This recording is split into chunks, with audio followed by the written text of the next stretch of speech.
Alors, à la fin de ma première année d'enseignement, alors non pas au lycée Louis Grand, mais au lycée Henri IV, en HEC, j'ai voulu faire étudier les pensées à mes élèves d'HEC. Et je sortais l'exemplaire de mon casier lorsqu'une professeure de Cagnes, les plus réputées, m'a interpellé. Comment? Oula, vous êtes courageux. C'est un livre dangereux, je ne m'y frotte plus. Alors, vous pensez que c'est trop difficile pour eux, répondis-je. Non, non, dangereux, c'est d'une efficacité diabolique. Et la sonnerie a sonné.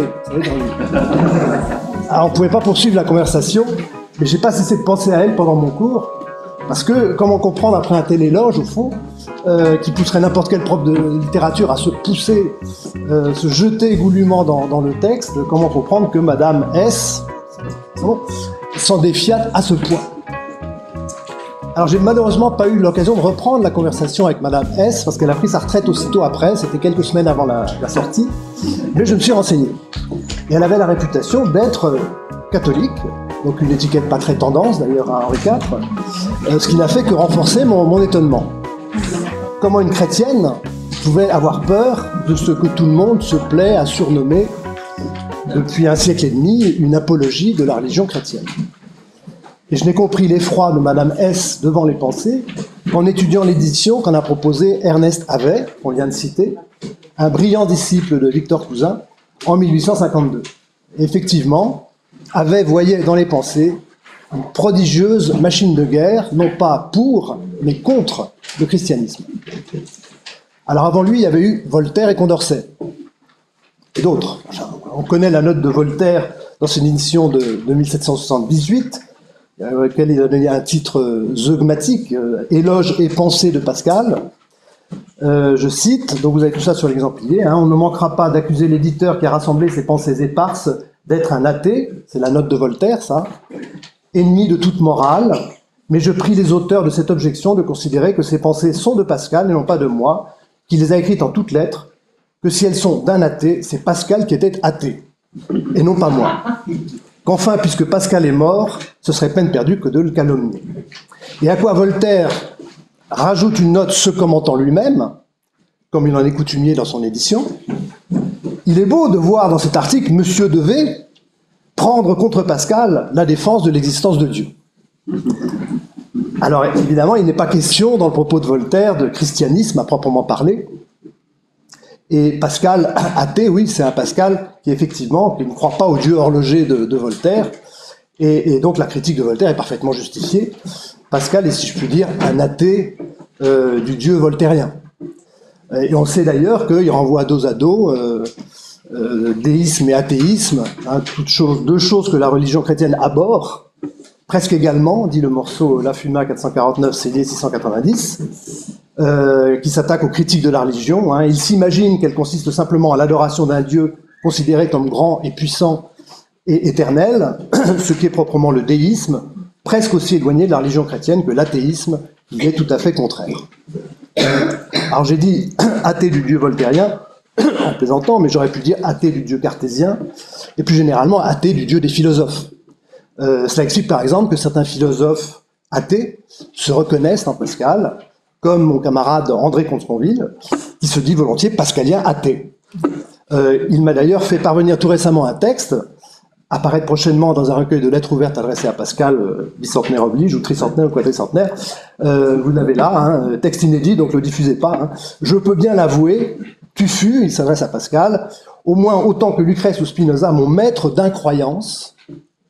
Un dernier mot, si tu le permets, sur ton Dieu, juste pour reconnaître qu'il est aussi le mien, je veux dire le seul qui m'intéresse, celui singulièrement auquel je ne crois pas, celui que tu fais parler et dont les mots continuent de tellement m'émouvoir que se met une raison supplémentaire, tant j'y reconnais certains de mes désirs les plus obscurs et les plus forts, de n'y pas croire.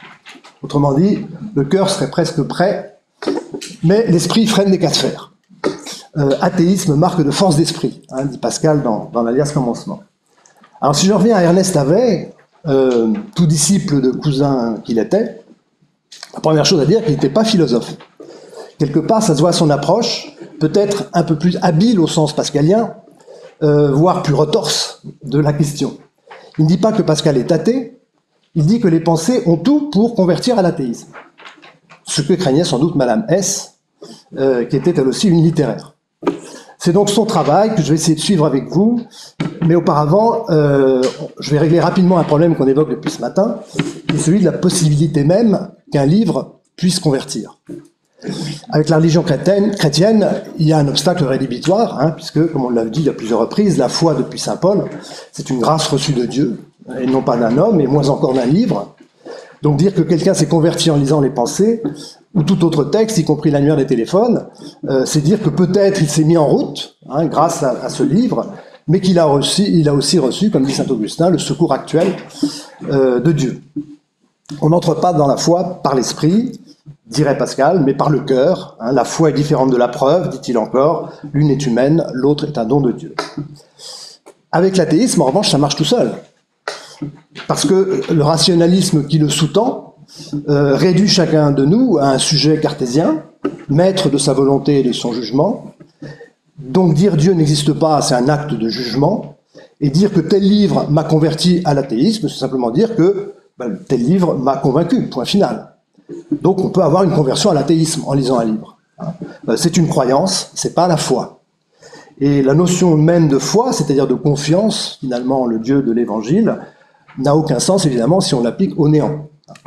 Donc c'est bien une conversion à l'athéisme que propose Ernest Havet en éditant l'œuvre de Pascal en 1852.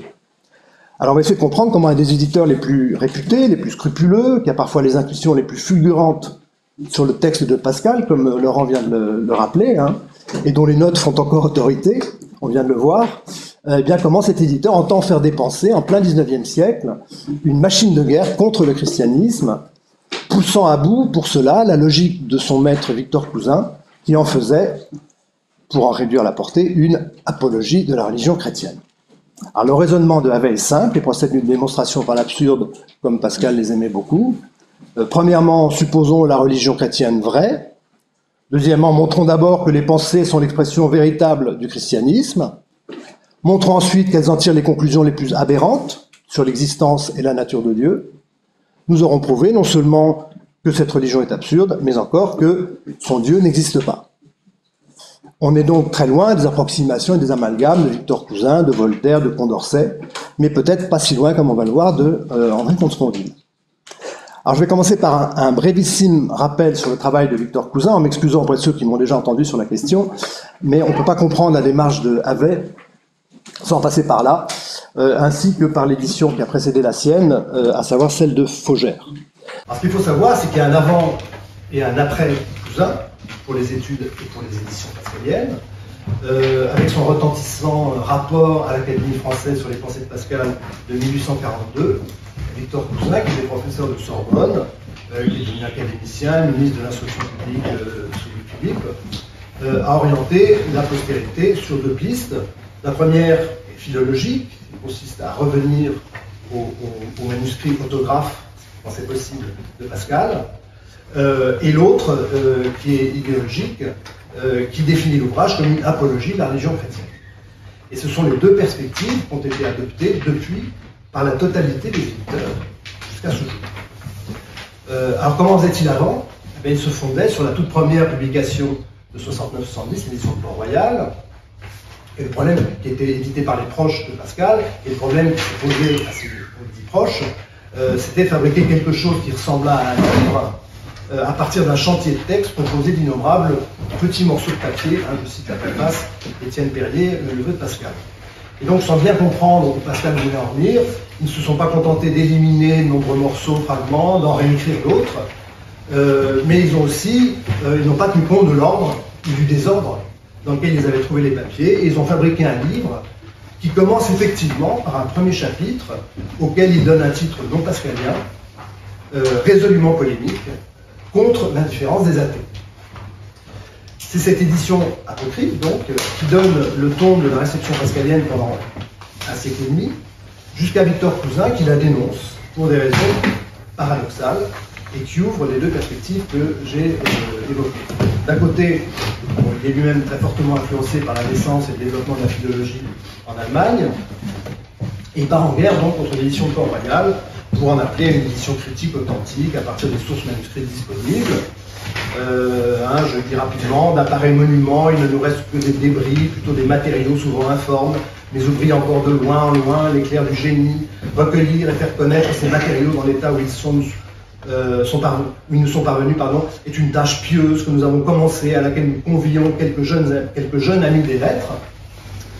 Et de l'autre, il ne remet pas en question la structuration polémique prêtée par les gens de Port-Royal au travail de Pascal, et il lui attache une étiquette à laquelle nul de ses éditeurs n'avait songé jusque-là, et qui va lui rester collé jusqu'à aujourd'hui comme un vieux sparadrap, capitaine Haddock, sous le nom de Pensée de Pascal. On a toujours compris, on comprend encore les notes que dans ces dernières années, Pascal déposait d'intervalle en intervalle sur le papier pour lui être des souvenirs et des matériaux utiles dans la composition de sa nouvelle apologie de la religion chrétienne, tel est le sens vrai et unique des pensées. Alors, inutile de préciser qu'à aucun moment Pascal ne décrit son travail comme une apologie, mais enfin bon, j'en ai déjà parlé dans d'autres lieux. On peut s'interroger en tout cas sur le fait que Cousin fit appel à quelques jeunes amis des lettres plutôt que d'entreprendre lui-même cette édition. Il appelle ses deux. Alors il a prétexté le manque de temps, la difficulté, il aurait même confessé l'impossibilité de la mener à bien. Et la raison véritable est sans doute idéologique. Déjà, il écrit, les esprits saints et réglés du XVIIe n'auraient su que faire d'un semblable ouvrage. Le scepticisme de Pascal leur eût été un scandale plutôt qu'une leçon. Et il poursuit, c'est dans l'exemple qui est, aujourd'hui même, les pensées sont peut-être plus dangereuses qu'utiles. Je retrouve le mot de Madame S. Elles répandent l'aversion de la philosophie bien plus que le goût de la religion. Elles ravagent l'âme plus qu'elles ne l'éclairent, elles la pacifient. Et la foi qu'elles inspirent, file de la peur plutôt que de l'amour, est inquiète et agitée comme celle de ce sublime et infortuné génie. Alors pour le philosophe cartésien, dogmatique et Victor Cousin, Pascal a fait l'erreur philosophique fatale de tomber dans le scepticisme, ce qui l'a jeté dans une foi convulsive. Aussi, il ne faut pas croire que le titre d'apologie est appréciatif. Sous la plume de Victor Cousin, c'est au contraire une façon de reléguer Pascal et la religion chrétienne également, en dessous de la philosophie, à une philosophie, dit-il, sûre d'elle-même, de son principe immortel et de ses irrésistibles destinées, une philosophie dont il dit qu'elle est le fondement éternel de la vraie religion. Et c'est le ministre de l'Instruction publique, Victor Cousin, qui a institué en France la philosophie comme discipline reine des études secondaires, comme on le voit encore aujourd'hui. Alors ce que souhaite Victor Cousin, donc, c'est de débarrasser les pensées de Port-Royal du vernis cartésien que leur ont appliqué leurs premiers éditeurs, particulièrement Arnaud Nicole, afin qu'on voit enfin dans sa vraie horreur le scepticisme de Pascal. Et effectivement, deux jeunes amis des lettres vont relever le défi.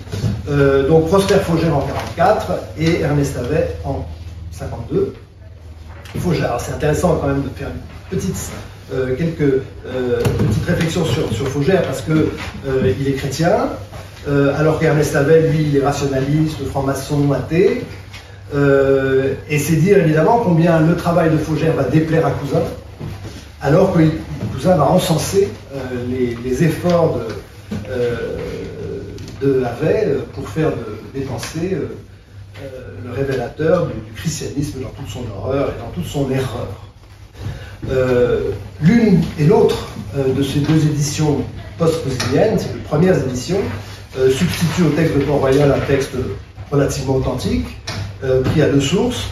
L'une est le recueil dit l'original, composé de papier manuscrit, la plupart orthographes, parfois difficilement lisible, et récupéré par le plus jeune neveu de Pascal, Louis Perrier, en 1711.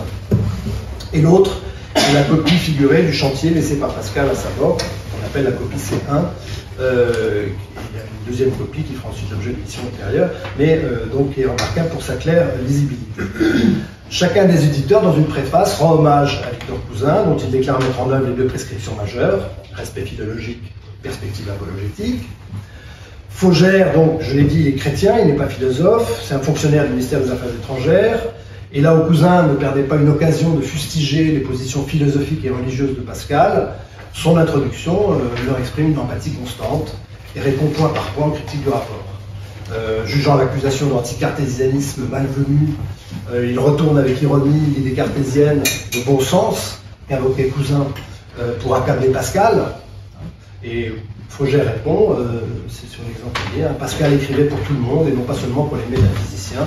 il jugeait que, comme le bon sens, la religion devait être l'apanage de tous les hommes, et en effet, sous certains rapports, qu'est-ce que la foi, sinon le sentiment et le bon sens, élevé à leur plus haute puissance. Donc, Faugère inverse la hiérarchie cousinienne qui faisait du christianisme une sorte de philosophie populaire et pratique, et de la philosophie le fondement éternel de la religion. Il donne raison à Pascal de ne pas fonder son apologie de la religion, je cite Faugère là, mais aussi Cousin bien sûr, sur un système de métaphysique, mais sur le bon sens, comme on a vu. Et en cela, dit Faugère, le plan suivi est profondément philosophique, puisqu'il consiste à arriver à la connaissance de la religion par celle de l'homme. Ainsi, le texte complet et vrai que propose l'édition dévoilera enfin tout entière la sublime intelligence de Pascal au profit commun de la religion et de la philosophie. Elle applique cependant l'intitulation proposée par Cousin, puisqu'elle regroupe dans un volume tout ce que Pascal avait écrit dans les dernières services sous le titre « Fragment d'une apologie du christianisme » ou « Pensée sur la religion ». Quant à l'ordre suivi, Faugère reconnaît qu'il y a une part d'arbitraire, vous direz la citation de Faugère, dont il faut retenir un argument qui mérite notre attention. Faugère ne dit pas que le plan de pensée est impossible à retrouver, mais qu'il était inconnu à Pascal lui-même. Et puisque dans le cas contraire, dit-il, il n'aurait pas conservé toutes les ébauches de plans qu'on trouve dans les pensées. Faugère est le premier à percevoir l'importance des copies pour établir le texte, qui marquera après Port-Royal et après les éditions cousiniennes la troisième conversion des éditeurs, et dans laquelle nous sommes, puisque Louis Lafumard en 1947 a fait la première édition sur les copies suivies par Le Guern et Sellier. Et donc, comme il déclare l'ordre impossible à trouver, Faugère propose un arrangement, dit-il, commençant par ce qu'il appelle une approche philosophique, première partie, premier chapitre divertissement, suivi d'une seconde partie religieuse, mais afin de donner ensemble et respecter les consignes de Victor Cousin, afin de donner à l'ensemble une perspective apologétique, il va chercher dans un dossier mis en réserve par Pascal le long morceau d'ouverture qu'avait déjà retenu Port-Royal, qui est un morceau polémique, qu'ils apprennent au moins quelle est la religion qu'ils combattent. Et donc il en fait la préface générale de l'ensemble. Enfin, on voit qu'il y a, si on enlève sa préface, il y a première partie l'homme sans Dieu, et deuxième partie l'homme avec Dieu. Et donc, mais évidemment avec la préface, le lecteur comprend d'emblée qu'il entre en terrain chrétien devant un polémisme, il n'hésite pas à le fustiger pour sa négligence insupportable et son ignorance religieuse qui est, si Pascal, une chose monstrueuse. Alors pour la petite histoire et pour conclure sur Faugère, il a eu beau respecter intégralement, comme je viens de le montrer, les consignes de Victor Cousin, il n'a reçu en retour que des volets de bois vert. Dès l'année de la publication, Cousin rédige une nouvelle préface à la deuxième édition de son rapport, qui dénonce d'obscures menées, qui n'effaceront point son travail. Il ne lui pardonne pas en fait d'avoir inversé la hiérarchie qui était la sienne entre la religion et la philosophie, et surtout d'avoir rendu à Pascal ce bon sens philosophique dont lui-même le privait. Et donc Prosper Faugère, en 1944, c'est le mauvais élève, celui qui n'a pas perçu la perspective idéologique qui faisait courir le maître, alors qu'en 1952 arrive le bon élève, en la personne d'Ernest Adet, dont voici quelques lignes de la préface. La tâche d'éditeur n'a pas été mon principal objet. Mon travail consiste surtout dans mes notes. Monsieur Cousin, le premier, a reconnu et fait reconnaître la véritable lettre et le véritable esprit des pensées. Monsieur Faugère en a publié le premier texte complet et authentique. J'entreprends le premier d'y joindre un commentaire où se trouvent toutes les explications et tous les renseignements qu'on souhaite en le lisant. Alors il est plaisant de constater que Ernest Faugère, donc 8 ans après Faugère, d'abord ne prétend à aucun progrès philologique dans son édition, puisqu'il reconnaît à Faugère de l'avoir fait. Il revient il ne reprend pas la disposition de Faugère, il revient à celle d'un éditeur du XVIIIe siècle qui s'appelait Bossu, que le rapport de Cousin jugeait d'ailleurs entièrement arbitraire, ne soutenant pas de moindre examen, détruisant le dessin même de Pascal, disait Cousin, c'est le nôtre que reprend avec, il lui aussi considère qu'il n'a pas donné d'ordre au chantier de Pascal. Et puis, troisième point, il adresse, comme on va le voir, une leçon de philosophie au très redouté président jury de l'agrégation de philosophie qui était Victor Cousin, et qui, très paradoxalement, l'en félicitera. Puisqu'il dit « Un digne élève de l'école normale, devenu un maître plein d'autorité, M. Havet a enfin donné l'édition savante et critique que nous avions demandé. » Alors évidemment, pourquoi Cousin est-il si appréciatif? Eh bien, on voit que c'est, quand on lit la longue étude qui établit la consubstantialité du scepticisme au jansénisme et du jansénisme au christianisme, l'élève non seulement démontre théologiquement ce que le maître avait rapidement bâti en s'aidant d'hypothèses biographiques, mais en plus il donne aux pensées l'allure d'un ouvrage destructif qui contribue à abattre les ruines de la religion encore debout et à réaliser donc son grand espoir de pouvoir accomplir jusqu'à son terme notre prise révolutionnaire. Alors, dans cette perspective, les pensées deviennent l'opposé de ce que voulait Cousin, à savoir une œuvre d'hygiène philosophique qui vont happer l'établissement, je cite, d'une sagesse moderne, descendant du ciel sur la terre, et dont l'idéal ne serait plus, je cite, la conversion et le salut de l'homme, mais, je cite, le salut de la justice et du droit sur la terre, le salut de la patrie et de l'humanité. Alors, on peut lire intégralement le magnifique développement qui suit, parce qu'il est effectivement très beau. Ce sectaire, qui semble être encore du Moyen-Âge par sa théologie sombre et hardie, est cependant l'homme de l'avenir. Il le porte tout entier en lui. Notre scepticisme et notre exaltation, nos découragements et notre orgueil, notre besoin et notre difficulté de croire et d'aimer. Il a senti tout cela.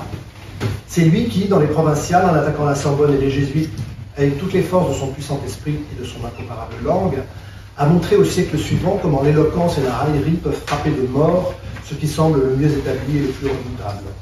Et c'est lui qui, dans les pensées, reprenant le doute de Montaigne, mais lui donnant un accent nouveau, n'ayant pas besoin, puisqu'il parle au nom de la religion, de se cacher sous cette air d'insouciance, sous ses amusements et ses détours, mais poussant hardiment sa pensée d'un ton toujours sérieux et touché, a enseigné aux philosophes à tout creuser jusqu'à ce qu'ils trouvent le vide, et à rejeter avec dédain les prétendus biens et les prétendues vérités dont se nourrit le commun des hommes. L'esprit de Pascal a commencé les ruines que l'esprit du XVIIIe siècle et du nôtre a poursuivi, ruine par l'éloquence au dehors, ruine par la philosophie au dedans, l'action destructive de ces idées se continue après lui et va bien au-delà des idées mêmes. Et en effet, comment ne pas penser en lisant à plusieurs des passages des pensées qui, si on les décontextualise, on se rend bien compte de l'élan dans lequel ils sont inscrits, eh bien, donnent de l'œuvre l'image du pessimisme le plus noir. Alors, le premier temps de la démonstration de Havet, donc, c'est montrer que le christianisme est le jansénisme, EST. Havet reprend le raisonnement là où Cousin l'avait laissé. On a été jusqu'à dire que les pensées sont peut-être plus dangereuses qu'utiles, c'est une citation de Cousin, c'est Cousin évidemment. Je ne puis le croire, je ne puis penser qu'il y ait du danger dans le commerce d'un esprit si vigoureux et d'une âme si élevée. Ce n'est pas son jansénisme qui peut être à craindre aujourd'hui, et son scepticisme me paraît même une épreuve plus capable d'exercer la raison que de la battre.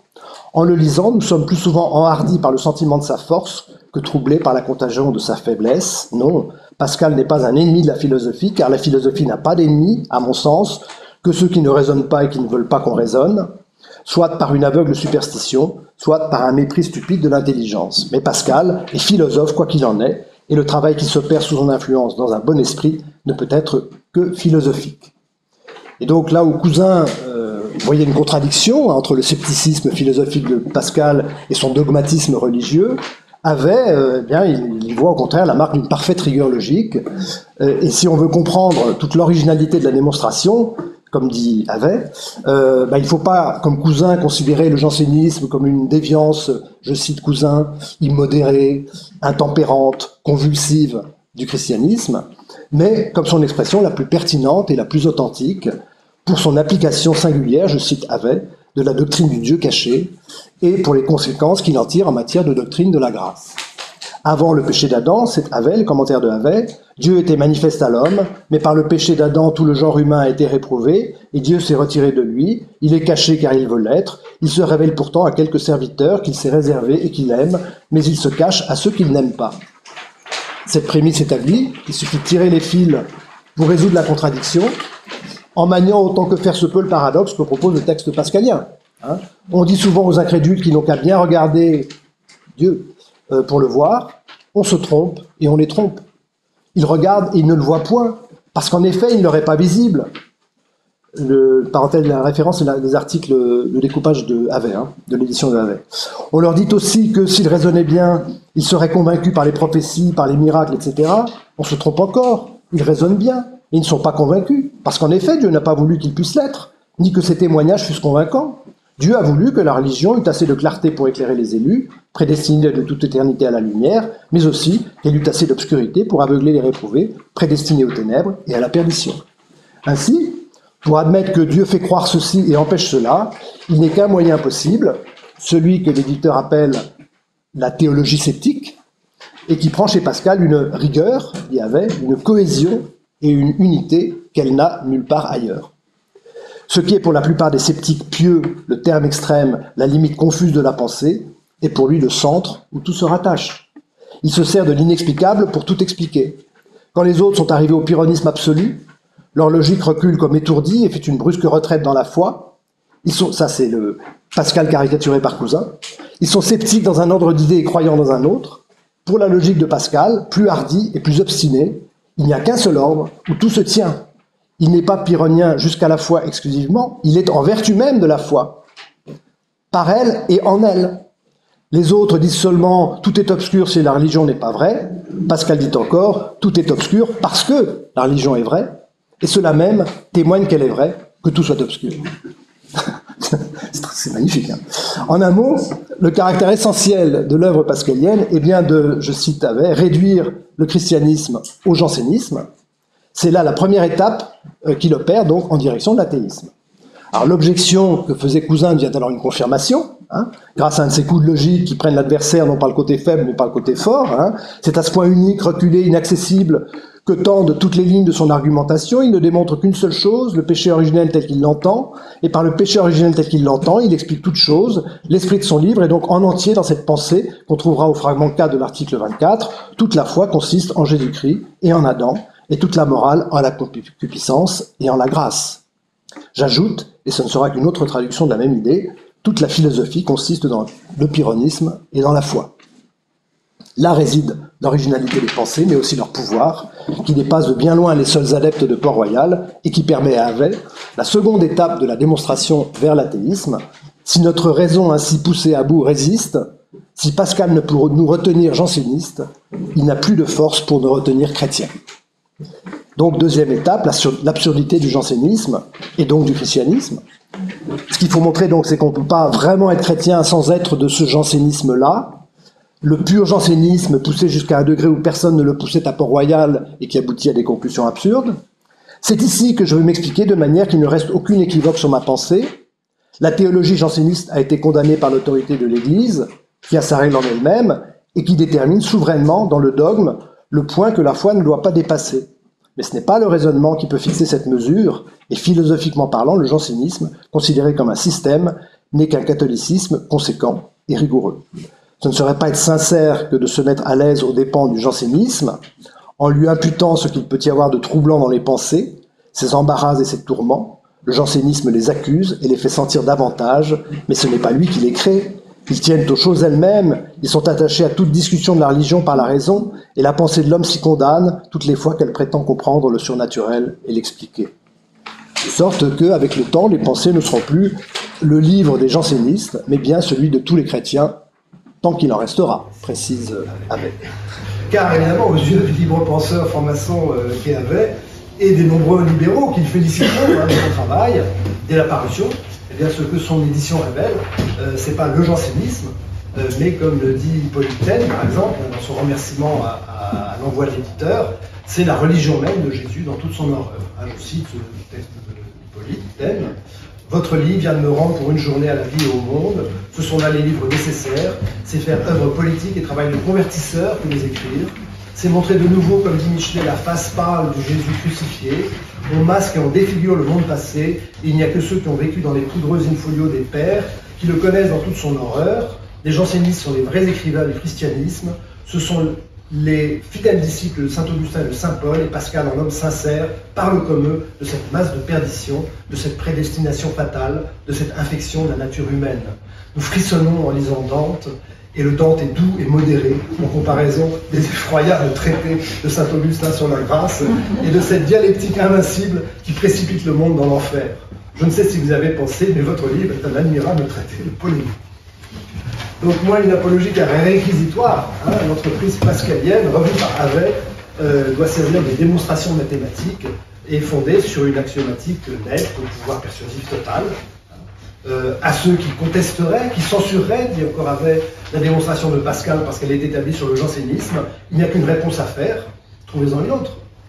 Une autre, aussi vigoureusement raisonnée et aussi émouvante, qui force le logicien dans sa logique et l'indifférent dans son indifférence, qui ne laisse point de refuge ni à l'esprit ni au cœur, mais elle ne se trouvera pas. Celle de Pascal forme seule un système complet où tout se tient, comme dans une construction géométrique, et où le principe, une fois accordé, tout doit suivre, sans qu'on y consente ou qu'on y répugne. Les autres, là on peut penser à toutes les apologies, tous les génies du christianisme, ne sont que des assemblages de discours persuasifs sur la religion, dans lesquels on répond tantôt à une difficulté, tantôt à une autre, tantôt par un principe, tantôt par un autre, sans enchaînement nécessaire, et nulle idée n'étant suivie jusqu'au bout, de sorte que l'objection peut trop souvent être poussée à un point où la démonstration n'atteint pas. Voilà ce qui arrive nécessairement si on est arrêté par la peur d'être extrême. Le pur jansénisme n'a peur de rien.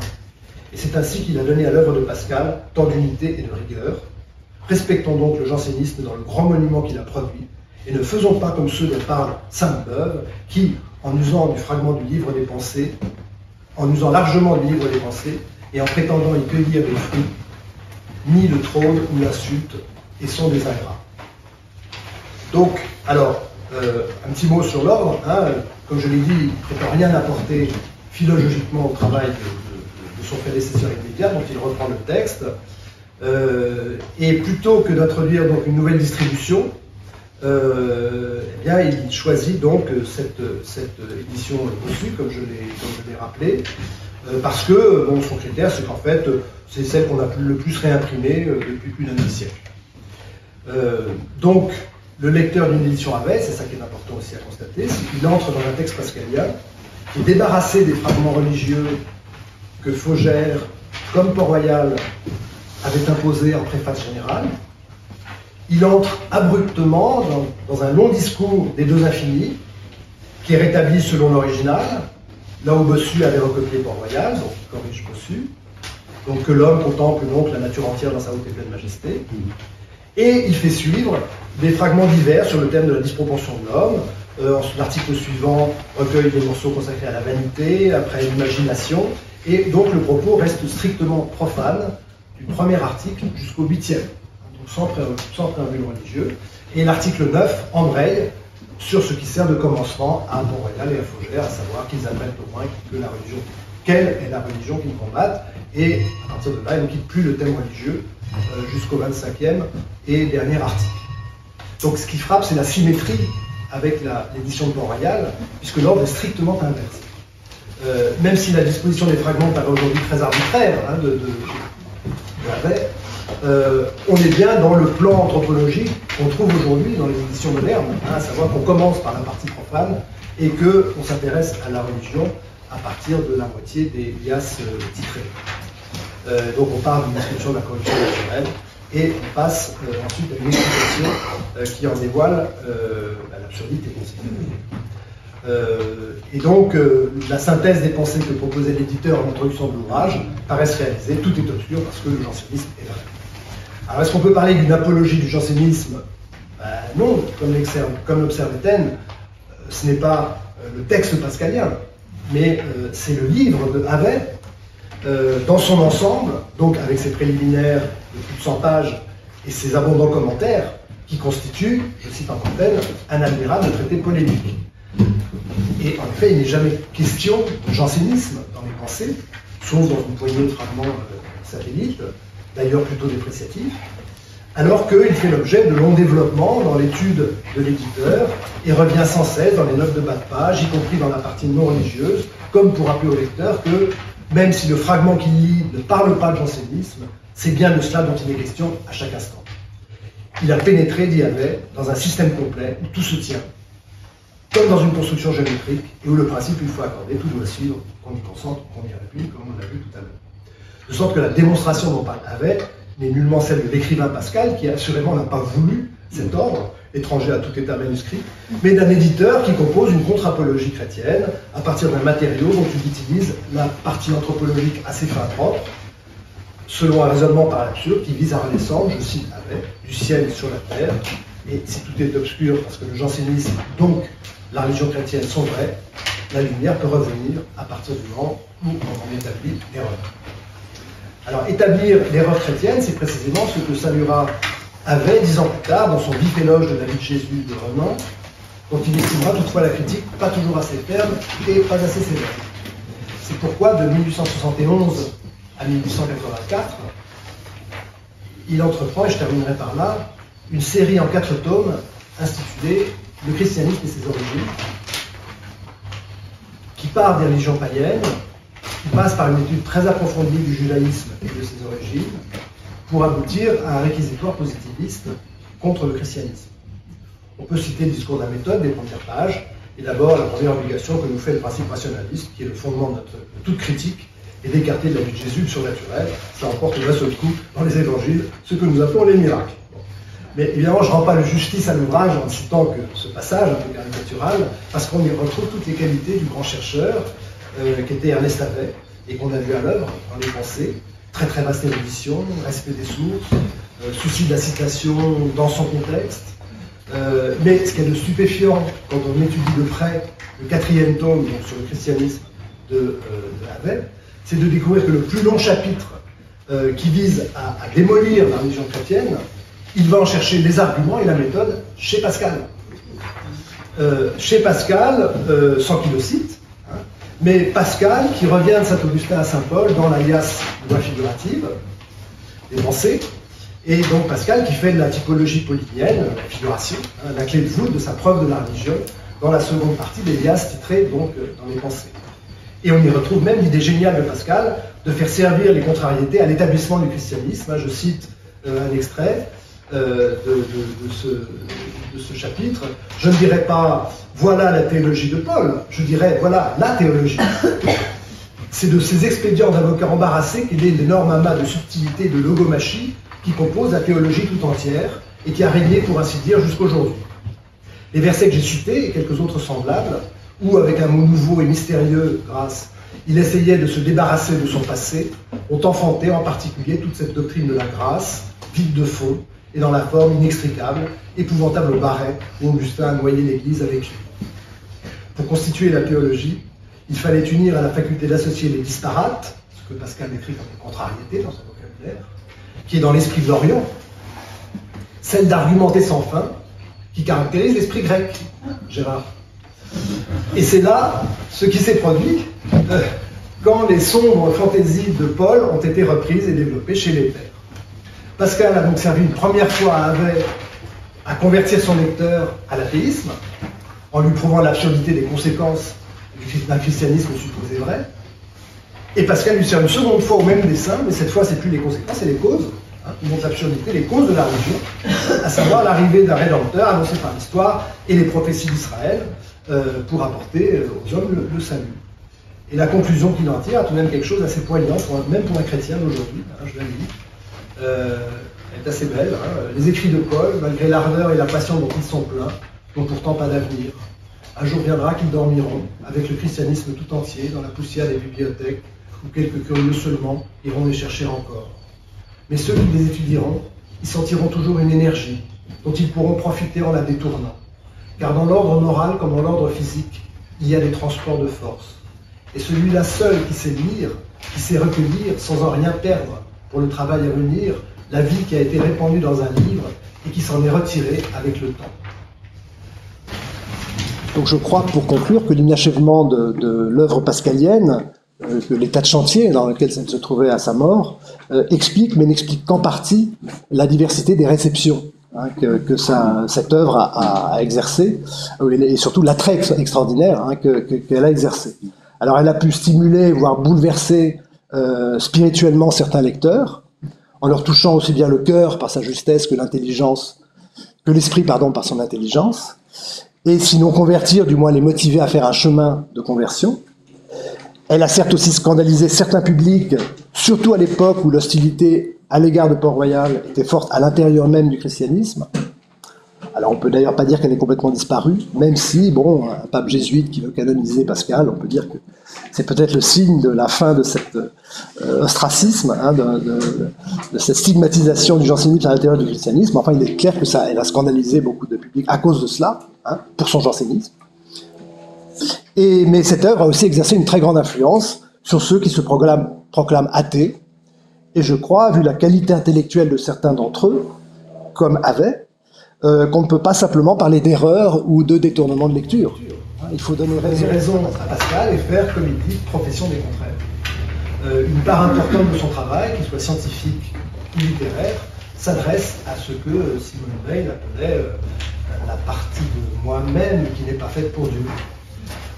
Siège de toutes les croyances abusives, qu'elles soient religieuses ou philosophiques, et sur laquelle elle exerce encore ce que cette grande mystique, qui était Simone Weil, qui récitait du Pascal par cœur, appelle encore un athéisme purificateur. Et l'œuvre de Pascal nous invite ainsi, et nous aide à distinguer la croyance de la foi. Et je laisserai les derniers mots à Simone Weil. La religion, en tant que source de consolation, est un obstacle à la véritable foi. En ce sens, l'athéisme est une purification. Je dois être athée avec la partie de moi-même qui n'est pas faite pour Dieu. Parmi les hommes chez qui la croyance surnaturelle d'eux-mêmes n'est pas éveillée, les athées ont raison et les croyants ont tort. Je vous remercie.